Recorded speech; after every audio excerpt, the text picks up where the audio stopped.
Okay, so I'm going to speak briefly on harnessing circular bioeconomy approaches for water, food, and energy security in Africa, strengthening community resilience in a changing climate.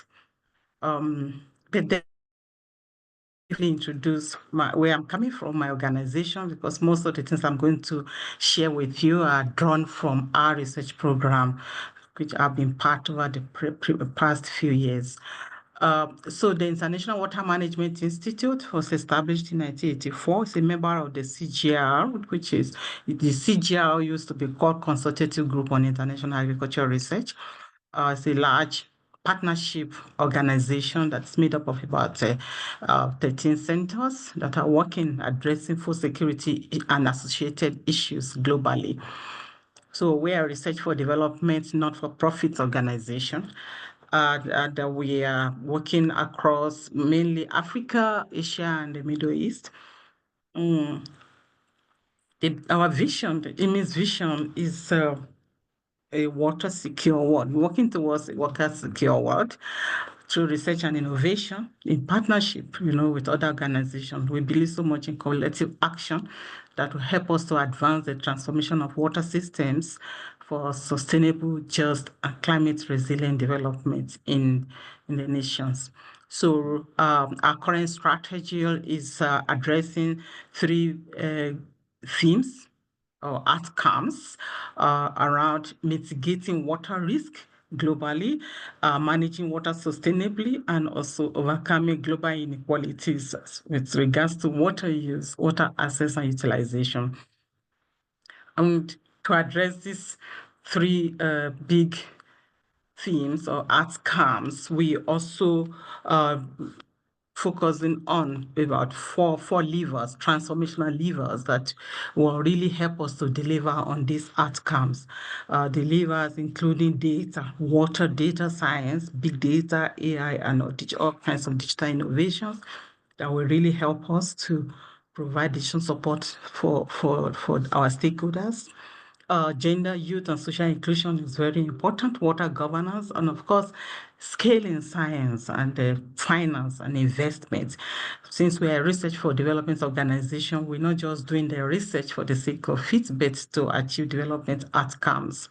So that constitutes the frame of our work. And in Africa, we are active in over 30 countries. I think I need to turn off the notification. We're active in over 30 countries and we have sub-regional offices in different parts of the in four sub-regions. I'm sorry, I don't know how to turn off this notification so it doesn't disturb you. Sorry about that. I went to somewhere else. We're not seeing it, Funke. So Okay, you're yeah. not hearing that? Okay, that's fine. Yeah, nope. Okay, that's fine. Yeah. Oh no. Sorry about that. So I'm sitting in one of our sub-regional offices that is in the East Africa office in Ethiopia, where I've been attending a meeting. So I just step out of a meeting to attend to this. So sorry about that.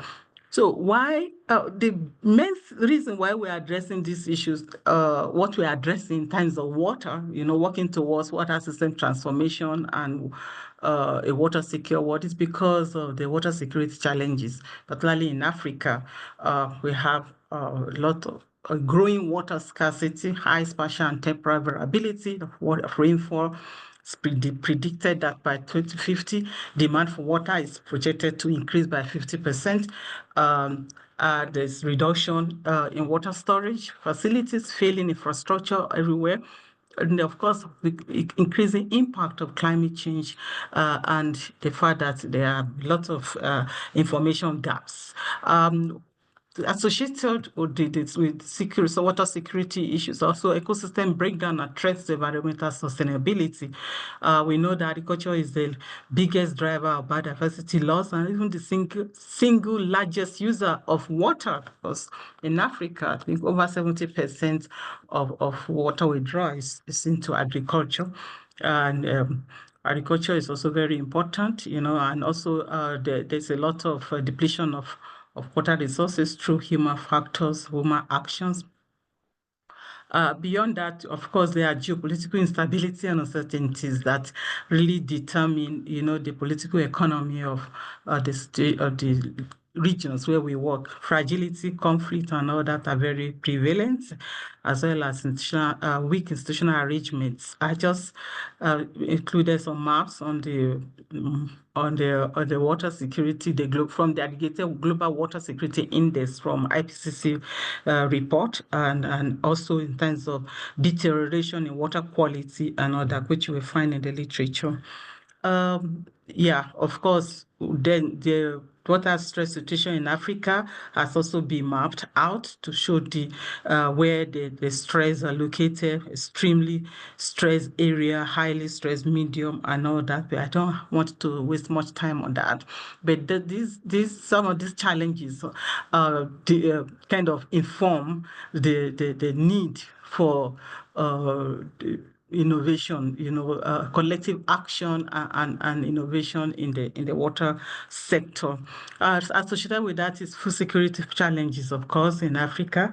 There's acute food insecurity in the Western African region. Not only that, also in other regions, and different countries have different levels of food security, the proportion of the population that are facing food insecurity as established by FAO and other international organizations. And, this also associated with the kind of conflict or the kind of insecurity and instability that is prevalent in the region. Of course, I know you talk a lot about NESOS. NESOS in practice, we know that the current demand and resource use trajectories, undermine inclusiveness and threaten sustainability. You've been working a lot on water, energy, and the food NESOS. I don't want to go into that.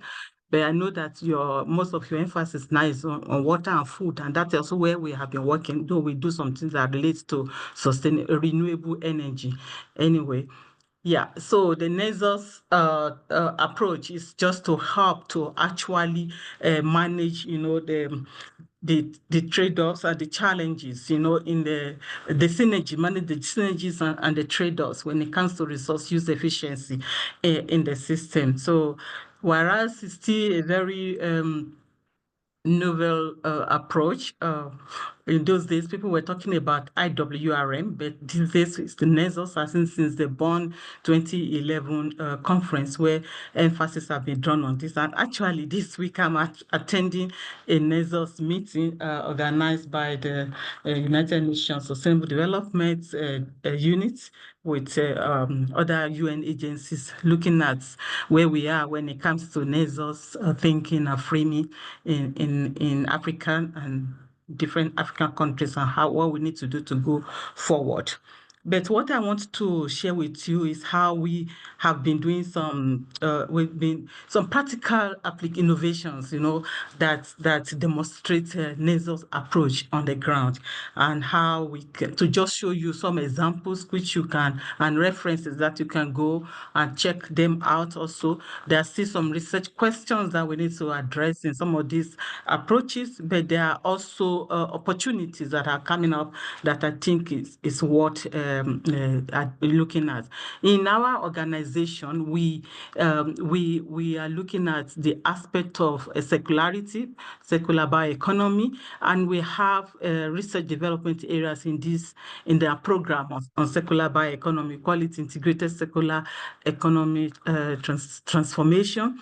And this is just looking at closing the loop, to have circularity in the system rather than the linear model of resource use, but to see how we can recycle, reuse, as the case may be, the resources that are available. So in our program, we do a lot of work around circular economy assessments. We do things on specific circular economy innovations, but we are focusing on the bioeconomy. I mean, the particularly organic waste. We know not going into inorganic because we work a lot in the agriculture sector. So actually our entry point has been in agriculture.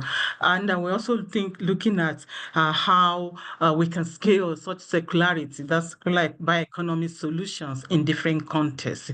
So I'll just share with you some practical examples of what we are doing in different locations in Africa. I must say that because I've been working on this quite a long at this point, it's more about strategic programming and application. That's my role. So I'm really talking about what my team, what myself and other people have been doing together. So I'm not the only one that is driving this. So it's a large team of people, of multidisciplinary team with different expertise, engineering, business, enterprise development,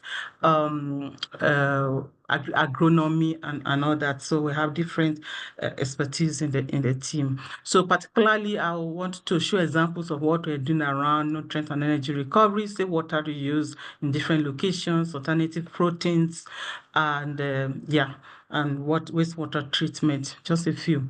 So the premise is that waste is not only waste. It's a waste when we decide to waste it. So waste is a resource. And so we have looked at what we call RRR, resource recovery or reuse, which offers a lot of business propositions. So we're not just looking at it from the perspective of academic exercise and paper publications and all that, but looking at how can this really build resilience on the community level? How can decision makers, policy makers, private sector entities actually use this, and how can we go to scale? We're not looking at something that's only all the time. It's just like you're looking for some development fund to help move it. We'll not go too far, but if we have it in form of business enterprises and have appropriate business models that can encourage small and medium enterprises and young entrepreneurs to take up some of those innovations, and we believe that they can really go too far. Yeah, with the right technology and business model, we can have different types of innovations from waste. Some of these that I put here, we have tried some of them out. Yeah, from safe disposal for environmental and human health perspective to ensure we have very good surface water, preventing pollution where possible, to water recovery for irrigation, or nutrients and organic matter recovery for agriculture purposes, or use for fish feed and all that, and energy recovery. We've not done much when it comes to biogas, but there are other partners that have done that, and all that. We also have documented evidences all over the world on such resource recovery and reuse solutions. And you can find it in that book there. That is Resource Recovery from Waste, which shows up to 180 circular bioeconomy business cases that were screened, and 60 of them that were really analyzed, in-depth analysis. And then you can find them in some of our publications. Yeah, so yeah, a suite of reuse enterprises is feasible in different locations that we have, including working with human excreta and working with agricultural waste and working with solid waste. This is an example in Ghana where we have done something around nutrient and organic matter recovery using co-composting technology. It's a simple aerobic composting decomposition exercise to transform the organic waste with organic waste from municipal waste, from market waste, with fecal sludge that is treated. And so the fecal sludge usually is pre-treated, so you can handle that and easily co-compost, mix it together with the sorted organic waste, and then have different formulations. And what we have done in the past, have different formulations that can meet different segments of beneficiaries. But if you want it only for plantation crops, maybe it doesn't really need to be enriched. We can enrich with fertilizer, for example, not because because we want to have organic product, but we want to have a good product that is good enough that can meet the demand of the crop producer.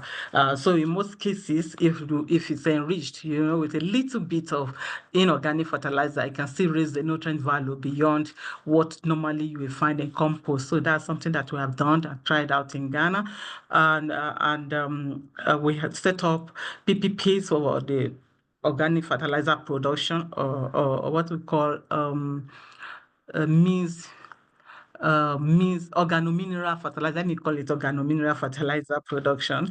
And depending on the need, it's called Fortify. It's a product that is being marketed. We are not doing the marketing, of course. We are a knowledge institute, but we work with the private sector, to the private waste management company, to produce and under a PPP arrangement, public-private partnership arrangement that had been done, and we keep checking on that. And we tried that under rice production and even vegetable production. Remember, this is something that is highly treated and validated that it is safe without any contaminants, and also certified by the government for production and commercialization. Another thing also in Ghana is a situation where we have another PPP we facilitated to enable young entrepreneur who actually was a graduate student when he first of all worked on our research project, because we work a lot with masters and PhD students, and he did his PhD research on wastewater aquaculture. This is a different facility, so the source of waste here is different from what we use for the fertilizer that I just showed, the potiphar. That one is fecal sludge from on-site sanitation facility. But this one is from sewage treatment plants. So in a community where there is seaward, we just use the final the water on the final point to grow fingerlings, and then also from the fingerlings produce catfish. So the young guy that is working on this, for example, he did his master's on this project and decided to take it up as a business with the municipality, and he's doing well with that. Then another one is about what we're doing we started to do in the last 2 years in Kenya, looking at BSF, the black soldier fly. Maybe you've heard about that. The black soldier fly is is a tropical fly that during the normal reproductive cycle, we generate pupil that can be used to feed the livestock industry. Particularly, it can be used for aquaculture. It can also be used for protein. So we started to do that in a community in Kenya where they demanded for that, and you see women and young entrepreneurs also going into that.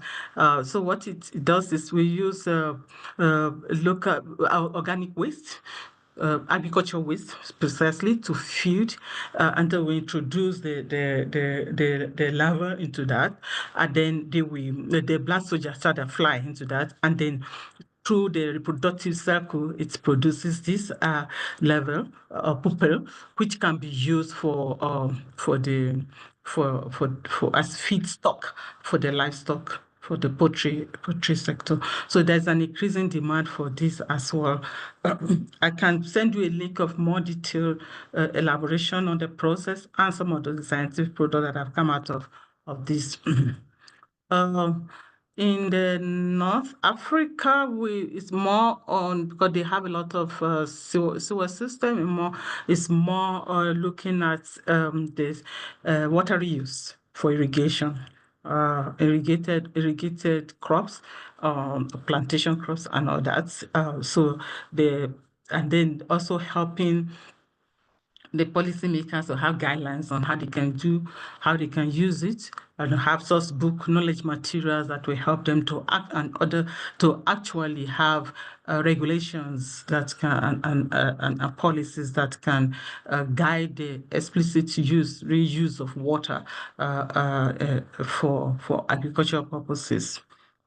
Another thing that in another sector, I would say in the refugee camps also, with my colleagues, we have looked at how how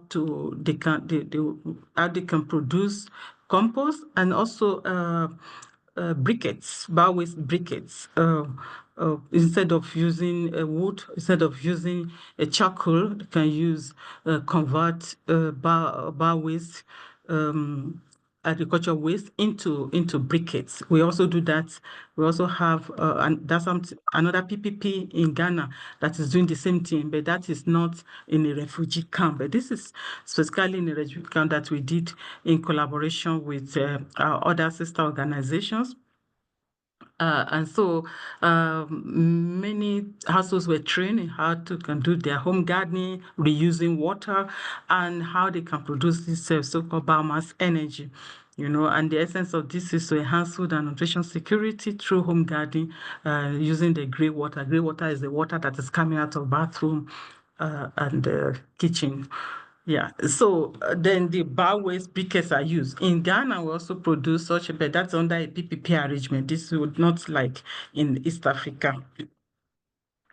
Yeah, and we see that there's demand for this more and more from in the fragile areas in the displaced communities, and where they have limited access to land and they can grow like in containers. They can have some kind of vertical farms, different forms of home gardens, and they can reuse their water when in those resource constrained environments. Um, the other thing I want to also present is that in many countries now, starting from what we have done in Ghana, with the progress we have made in Ghana, we set up what we call Circular Bioeconomy Innovation Hub that kind of brings together other stakeholders, because we know there are other players in the system. Even though in Ghana particularly we've done this, we were one of the few institutions that started working in this space, but over the years we have more organizations, and we feel it's necessary to come together under what is going in an innovation hub that's co-owned by many stakeholders, by the way. And what we do here is to enhance the capacity of actors in the space to think about new innovation and how we can scale them, to optimize the existing business model for uptake and scaling, develop new business model options in circular bioeconomy solutions, and also to provide support to the government in terms of policy advisory, not only to government, but also other relevant stakeholders, investment partners and development organizations, and know that we have a website which I will leave with you. You can view that and look at what we're doing there, and the kind of stakeholders that now co-own this hub. We did that in Ghana. We have done it in India, Vietnam, and we're starting in Burkina Faso and Kenya. Also, part of one of the programs too, we have reached out to schools, a youth program in collaboration with UNICEF, particularly in Ghana, in northern Ghana, where we had prepared, a lot of materials. We do generate a lot of knowledge materials beyond our scientific publications in peer-reviewed journals. We prepare a lot of training materials, other forms of knowledge materials that people can pick and use, guidelines and all that. Yeah, so we have supported many schools in such activities. About 12,000 school children have been trained. And recently we published an impact and evaluation assessment of the outcome of this. Actually, you will find it on our website. Training them on how they can do waste management, irrigation at source, the concept of circular economy and innovation systems and all that, so that the young ones, as they grow up, they also begin to have that understanding. Whereas this is not the ideal NESOS, water, energy, food NESOS, but it's NESOS in practice. So the NESOS framework is not yet at the level of deploying that to this school system, but at least the practicality of it is what they can easily grasp, and that's what we do. So you will find a lot of publications on our website. And if you have time, I can also show one or two video. I was trying to embed the video in my presentation, but I couldn't get through it where I am. If I have time, I can also show you 3 minutes kind of if it will come. Otherwise, I'll send you the link that you can just check them out to see the practical examples of what I am talking about. Okay, I think that should be my last slide. Thank you very much for your attention.